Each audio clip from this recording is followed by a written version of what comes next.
Apertura di puntata da una delle meraviglie architettoniche del nostro Veneto, la Basilica Palladiana di Vicenza. Abbiamo una puntata davvero ricca con tanti servizi in sommario, linea alla regia e poi Verde a Nord-Est può iniziare.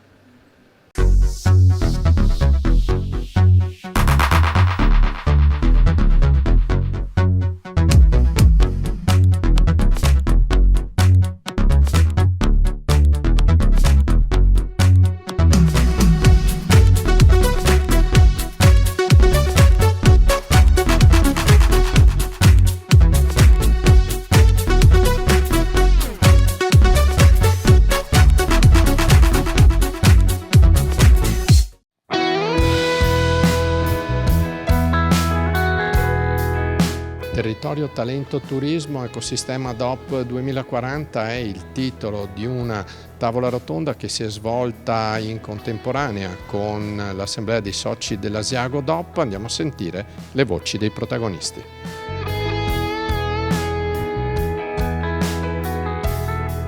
Il regolamento CEE 1143 del 2024 ci dà delle mansioni anche diverse.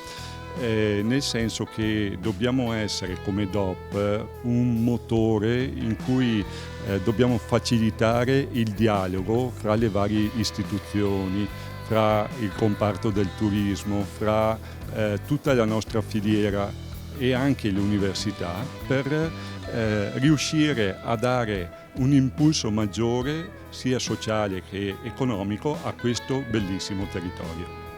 Lei ha più volte indicato la sostenibilità come un pilastro della sua presidenza. L'Assemblea dei soci rappresenta un momento di visione per il futuro. Quali obiettivi il Consorzio si pone nel medio periodo sul fronte export e tutela del marchio Asiago DOP per garantire non solo qualità del formaggio ma anche redditività e valore per i produttori? Il mercato interno è un mercato ormai saturo e quindi noi andiamo a lavorare su nuovi formati e sull'allungamento anche delle stagionature. Abbiamo dei prodotti con stagionature importanti che stanno dando veramente delle buone performance per quel che riguarda il valore. E qui praticamente dobbiamo andare sicuramente sui mercati esteri e stiamo cercando di lavorare soprattutto sui mercati a noi prospicienti, il mercato di lingua tedesca, la Slovenia, il mercato dell'Europa centrale e dell'Europa del Nord, ma abbiamo anche progetti importanti, uno che si sviluppa sul sud-est asiatico e l'altro con Stati Uniti e Canada. Capitolo crisi Medio Oriente, considerando questo e considerando i dazi USA e il pericolo di una spinta inflattiva dovuta ai costi energetici e trasporti, come prevede che evolverà il prezzo del latte alla stalla nei prossimi mesi e soprattutto quali strumenti può avere il Consorzio per tutelare le marginalità economiche dei soci? Per quel che riguarda questa grossa ondata che c'è stata nei mesi scorsi di latte prodotto da parte di tutti i principali paesi esportatori, l'Asiago DOP ha retto forse meglio rispetto ad altri formaggi. La rete che abbiamo creato della nostra filiera ha fatto proprio da cuscino e quindi siamo riusciti a perdere sì qualche posizione, però a non sprofondare nel baratro di alcune altre produzioni come è successo 2, 3, 4 mesi fa. Adesso il prezzo del latte sta incominciando a salire, ci sono paesi esportatori come la Francia che hanno già una situazione di latte inferiore queste settimane rispetto allo stesso periodo dell'anno scorso e pensiamo che la cosa porti a una normalizzazione per l'estate e probabilmente anche a una situazione tra virgolette normale già verso l'autunno.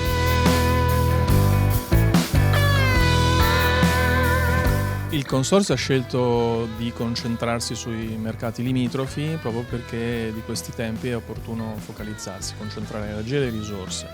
Sono mercati che già ci conoscono, sono i mercati di lingua tedesca che però amano anche l'Italia. Ci stiamo concentrando in questo momento parecchio sulla Baviera ed è una regione sicuramente recettiva, quindi i primi risultati sono interessanti, però ci aspettiamo un impatto che arriverà solo nel corso dei mesi e dei prossimi anni, perché appunto in questo lavoro di semina promozionale all'estero ci vogliono anni di battage promozionale. Quello che posso dire è che però la nostra attività è molto concreta, si rivolge soprattutto al mondo degli operatori e quindi è mirata ad affiancare le nostre aziende nel vendere all'estero. Noi siamo concentrati proprio sul presidio dei mercati principali, che sono quelli europei, in particolare di lingua tedesca adesso, e il Nord America, che rimane un mercato di grandi dimensioni e importanza. L'Asiago DOP sta vivendo una fase di rilancio grazie a nuovi formati e a una nuova comunicazione. Come sta cambiando l'identikit del consumatore medio e quanto importante oggi è differenziare le politiche tra Asiago fresco e Asiago stagionato? Il consumatore medio sta cambiando, noi cerchiamo di seguire ma possibilmente di anticipare i cambiamenti. Quello che ci interessa è la componente la parte di consumatori che ha ricerca non solo di un prodotto standardizzato, ma un prodotto che abbia una componente valoriale forte, una componente territoriale, un'anima storica e un gusto importante, deciso, ben identificabile come l'Asiago. Per questo che dal 2020 abbiamo cambiato il tipo di comunicazione. Peraltro la politica di differenziazione della promozione tra Asiago fresco e Asiago stagionato sta dando i suoi frutti. Di fatto si tratta di due prodotti completamente diversi, non solo per la modalità produttiva, perché l'Asiago fresco si fa con latte fresco a un periodo di stagionatura più breve e l'Asiago stagionato si fa con latte scremato a una modalità di produzione diversa e un periodo di stagionatura più lunga, ma si rivolgono a pubblici diversi. Sta pagando molto bene perché la collaborazione col mondo dei giovani ristoratori, del gambero rosso, il mondo della gastronomia e degli appassionati, insieme ai nuovi formati lanciati sul mercato, stanno dando riscontri molto importanti. Avete visto una crescita a doppia cifra importante per l'Asiago stagionato nel 2025 e questo è il frutto di una politica promozionale mirata. L'Asiago fresco invece è un prodotto giovane, fresco, leggero, che funziona bene sempre di più, soprattutto tra i giovani.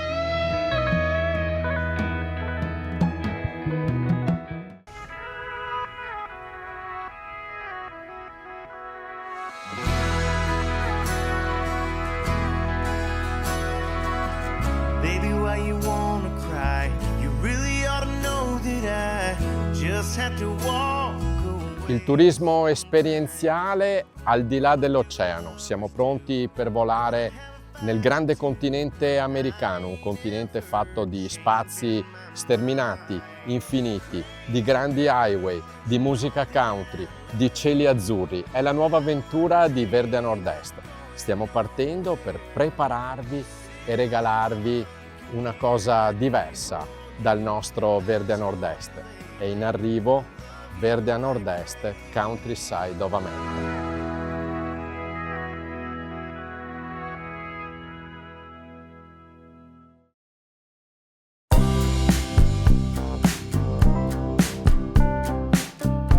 Dalle origini antiche alla tavola del futuro è il titolo di una presentazione che è stata fatta nei saloni di Confindustria Verona da un gruppo di imprenditori guidato da Leonardo Dorizzi, presidente del Consorzio della Pesca di Verona IGP, che ha riunito produttori e rappresentanti delle istituzioni per riportare in auge due prodotti della provincia molto identificativi, la mela Verona e il kiwi IGP. Andiamo a sentire le voci dei protagonisti.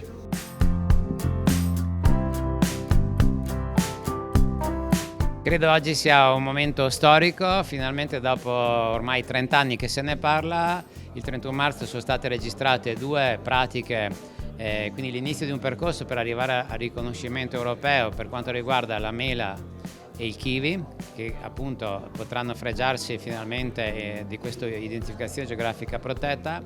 È un momento storico perché oltre ad andare a mettere in sicurezza, mi permetto, e a ripopolare quelle che sono le filiere della mela e del kiwi, che insomma ricordo oltre 30 anni fa la filiera della mela contava oltre 5.000 produttori, oggi i numeri purtroppo sono ben diversi. Sul kiwi Verona è stata protagonista assoluta tra gli anni 70 e 2000, dove era riferimento italiano ma anche europeo, soprattutto per la qualità di questi due frutti che ancora il mercato riconosce e ricorda. Non sempre riesce ad acquistarli perché appunto la mancanza di un marchio, soprattutto IGP, impedisce appunto di chiudere quel patto con il consumatore in maniera, diciamo, certificata, in maniera forte. Verona con questi due marchi potrebbe arrivare ad avere 4 IGP, quindi 4 filiere che godono del riconoscimento europeo: radicchio, pesca, appunto, di cui ho anche la presidenza del consorzio, mela e kiwi. Potrebbe essere l'unica, credo, città del mondo, se non europea, a poter vantare 4 filiere con un nome, un brand che è riconosciuto in tutto il mondo. Ricordo che Verona, insieme al Lago di Garda, è stata una delle zone più frequentate dal turismo nel 2025, con oltre 20 milioni di presenze. È molto facile capire che se il produttore abbandona la campagna, come si è detto oggi, noi ci troveremo davanti a un scenario molto complicato, dove il turista che dal Lago di Garda si avvicina all'Arena di Verona per magari assistere all'opera dovrebbe intrecciarsi con dei paesaggi magari meno gradevoli. Quindi io auspico e ripeto la massima condivisione su questo progetto. Non è un progetto a persona, ricordo che è stato spinto da oltre 50 produttori, appunto, che rappresenta il gruppo promotore, a cui hanno chiesto anche il nostro supporto, mio e anche della mia famiglia, visto l'esperienza che abbiamo già sulla pesca. L'iter è purtroppo molto macchinoso, la burocrazia è pesante, però insomma, avendo un po' di esperienza siamo riusciti ad aggiornare questo disciplinare che ormai risale alla prima revisione del 1995 per quanto riguarda le varietà, per quanto riguarda le specifiche, per garantire quelle qualità gustative per quanto riguarda la mela e il kiwi, appunto, che contraddistinguono questo territorio, che sono molto diverse da quelle di altre regioni magari più famose di cui il consumatore oggi è abituato a consumare.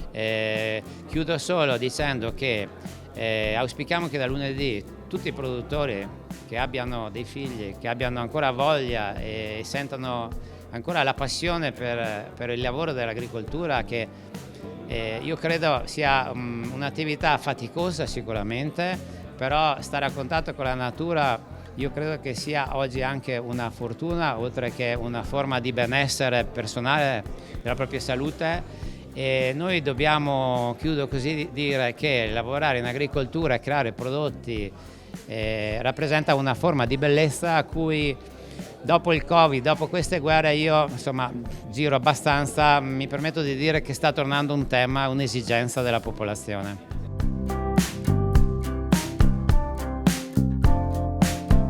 Il ruolo della fondazione in questo caso è un ruolo importantissimo, perché ha fatto sì di creare una squadra tra i comuni, produttori e portare avanti assieme a tutta la filiera il problema che ha ogni azienda agricola. Ci ha ricordato proprio Enzo Gambin la storia di questi due prodotti. La mela addirittura una storia secolare in provincia di Verona, il kiwi una storia più giovane, partita negli anni 70 dello scorso secolo. Viene da dire è la volta buona, Presidente? Sì, oggi penso che questa giornata sia veramente da ricordare perché è la volta buona.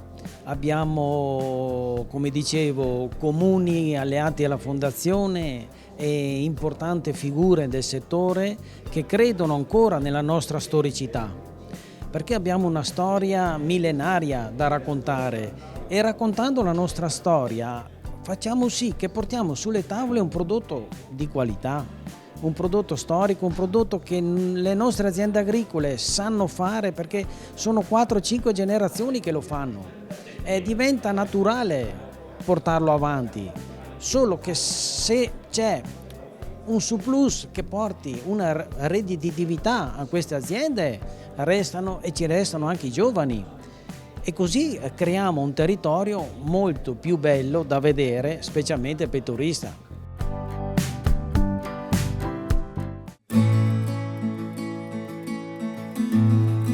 Lei è dei soci del distretto lattiero-caseario del Veneto, oggi qui a Treviso.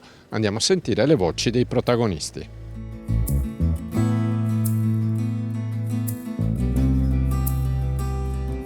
Credo ci sia stata tanta soddisfazione per i risultati del progetto che abbiamo presentato al Ministero, il fatto di essere riusciti a vincere un bando così importante ci dà veramente lustro.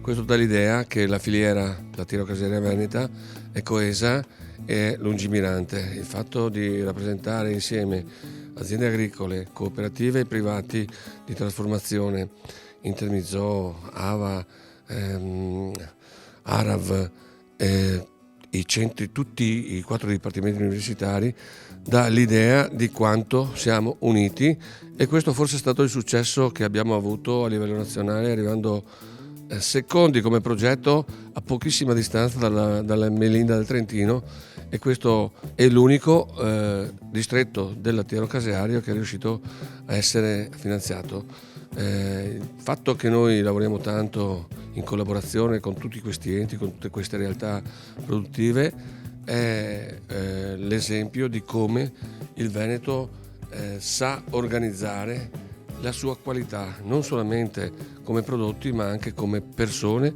e come strutture di lavorazione. Per noi è importantissimo perché tramite il CAVE abbiamo potuto cogliere delle opportunità che da soli non avremmo colto. Ovviamente quello che facciamo va a beneficio del territorio, dei nostri soci allevatori, e penso che questo sia un grande esempio di cosa vuol dire far squadra. È importante, proprio lo sottolineava lei, fare squadra in un momento come questo, difficile aumento dei costi delle materie prime. Come se ne esce?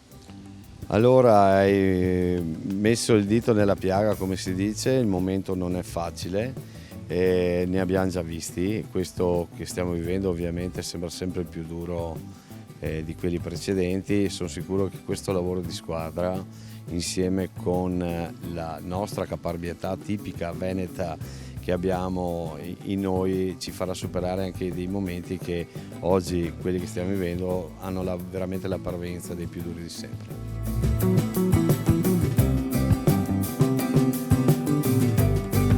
Perché attraverso questa attività abbiamo un aiuto, uno stimolo, la possibilità di poter migliorare e soprattutto ricercare nuove tecnologie, nuove soluzioni per i nostri prodotti, per la nostra azienda, ma poi in parallelo tutti insieme coordinare anche quello che è oggi tutto il tema della sostenibilità, che anche se un po' abusato ma è importantissimo, e sappiamo che è a 360 gradi e non finalizzata a un punto solo economico o solo ambientale, ma circolare.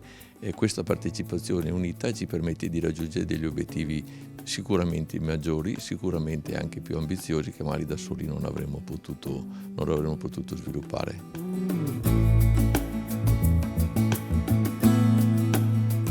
È un'iniziativa del MASAV, 20 milioni di euro in questo caso, una grande partecipazione, anche una grande regia da parte del distretto, diciamo, del latte veneto in senso generale, ma è anche una grande opportunità. Sono usciti dei dati da parte dell'università molto interessanti, che toccano tutto, dalla qualità all'utilizzo della molecola del latte fino all'utilizzo del siero e fino al sistema ambientale, alla sostenibilità economica e sociale.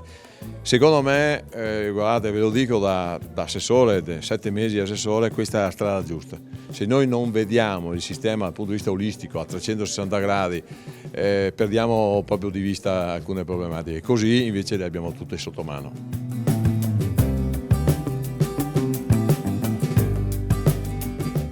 Grossa opportunità per noi, quella di poter collaborare con una realtà operativa così importante come quella del distretto lattiero-caseario veneto.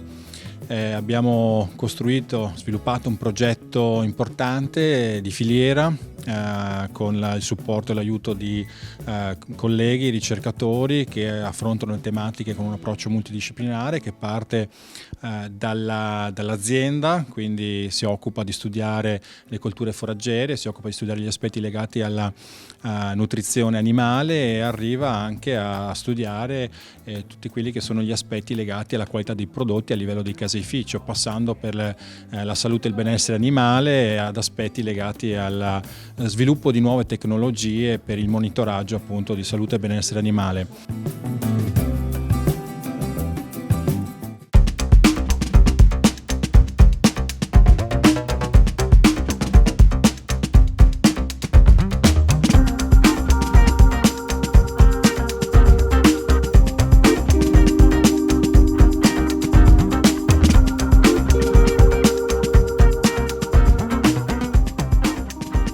Trovate cari amiche e cari amici di Verde Nord-Est con la pillola verde numero 2 di primavera.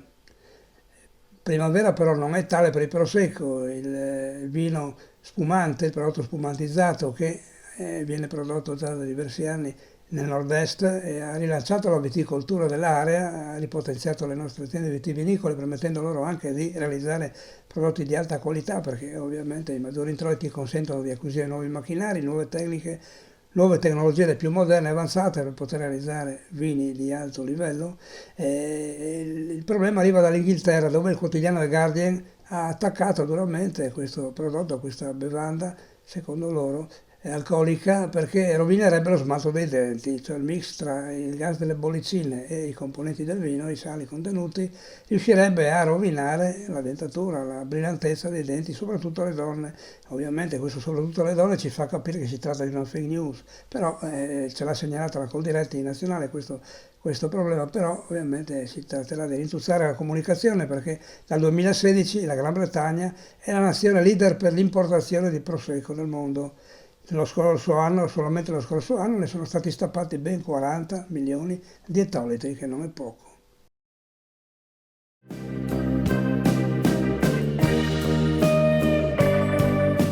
MacFruit 2026 in Fiera Rimini è stata anche l'occasione per incontrare Luigi Macafferri, presidente della cooperativa CoproB, produzione di barbabietola da zucchero. Abbiamo fatto il punto con il presidente Macafferri sulla situazione veneta e sulla situazione internazionale del mercato dello zucchero. Questo è quello che ci ha detto.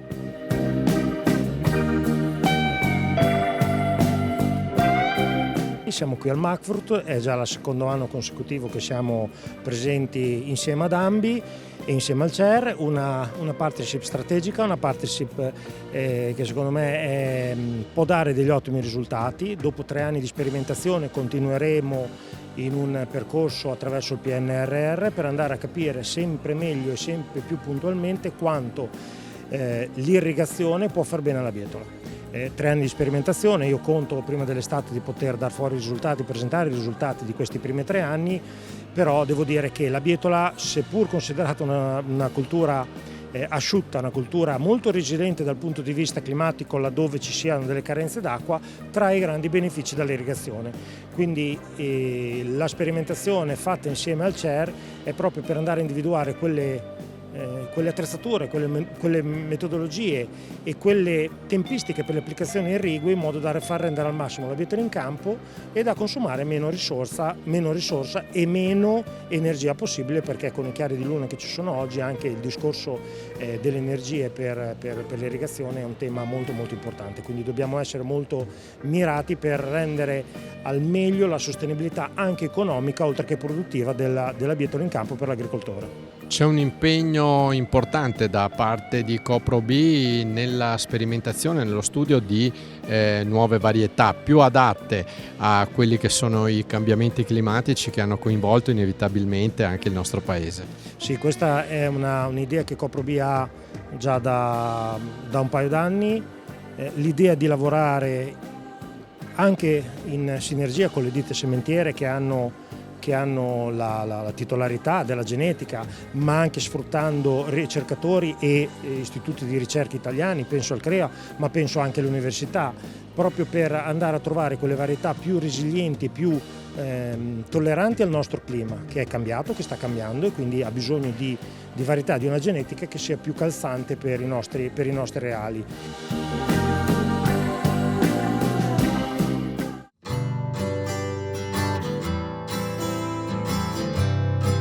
Tutto il mondo dell'ortofrutta mondiale si ritrova qui a Rimini in occasione dell'edizione 2026 di Magfrut.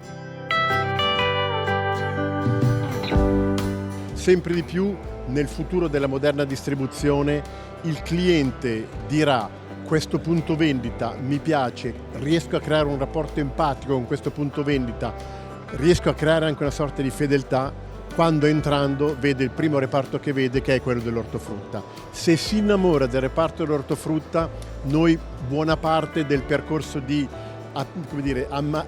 poter ammaliare il cliente l'abbiamo fatto. Quindi sempre di più il reparto dell'ortofrutta connaturerà quello che è l'immagine di un punto di vendita. Non è facilissima la gestione, sebbene negli studi che ho fatto in tutti i nostri punti di vendita, Vegea ricorda circa 3.600 punti di vendita, in alcuni punti di vendita abbiamo un'incidenza dell'ortofrutta che arriva fino al 12%, quindi voi potete pensare quanto è importante sia in termini di fatturato, sia in termini di volumi, sia in termini di marginalità.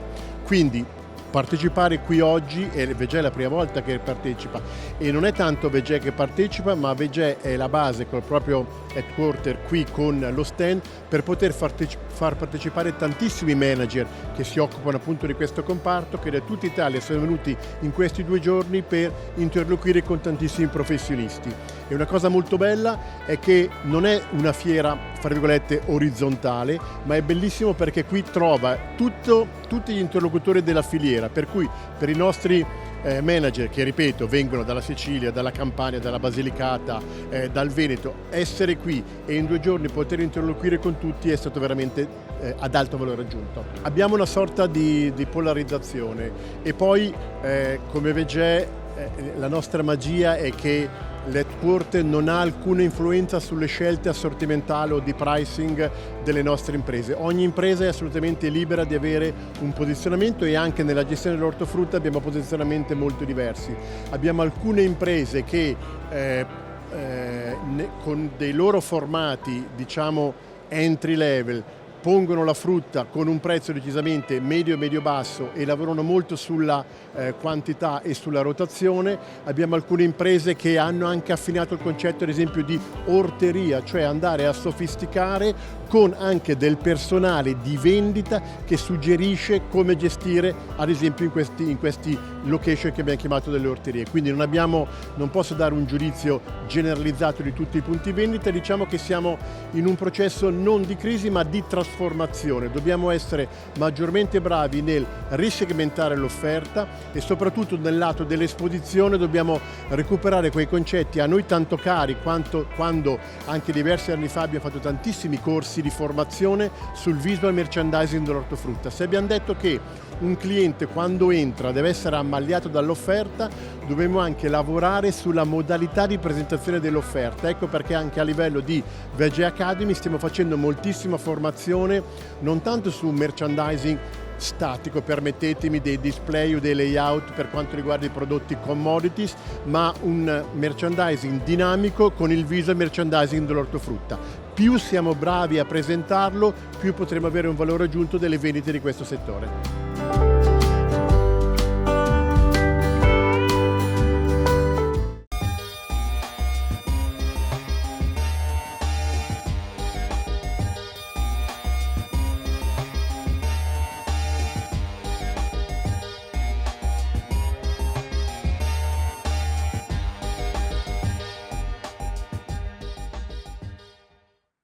Associati olivicoltori, ben ritrovati al numero 19 del periodico 8 maggio 2025.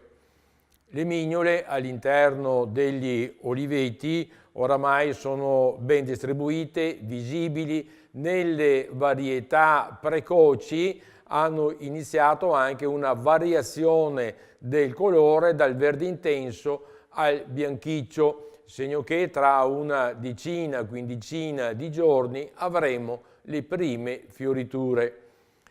Le piogge di questa settimana hanno anche mediamente idratato le chiome e anche un po' i terreni.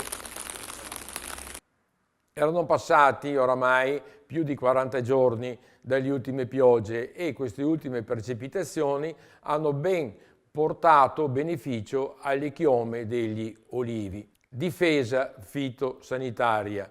Aumenta all'interno degli oliveti la presenza del cotonello. Attualmente non dà alcun problema per quello che riguarda la fisiologia della pianta dell'olivo. Vedremo la settimana prossima, quando avremo la presenza di mignole ancora più sviluppate, se è necessario un intervento fitosanitario. Controlli sul tignola. I monitoraggi di questa settimana hanno dato ancora limitate presenze di questo lepidottero. Limitata ancora la presenza della margaronia. In aumento invece gli adulti di mosca dell'ulivo.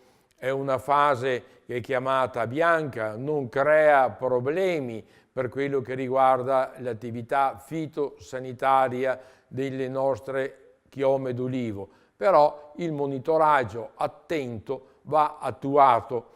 Non serve intervenire con prodotti fitosanitari, però chi ha intenzione di applicare le trappole da cattura massale di lunga durata, 180 giorni, se non l'ha ancora eseguito è il momento di intervenire, di andare ad appenderle nelle chiome. E adesso, nel ringraziarvi per l'ascolto, un buon risentirci alla settimana prossima.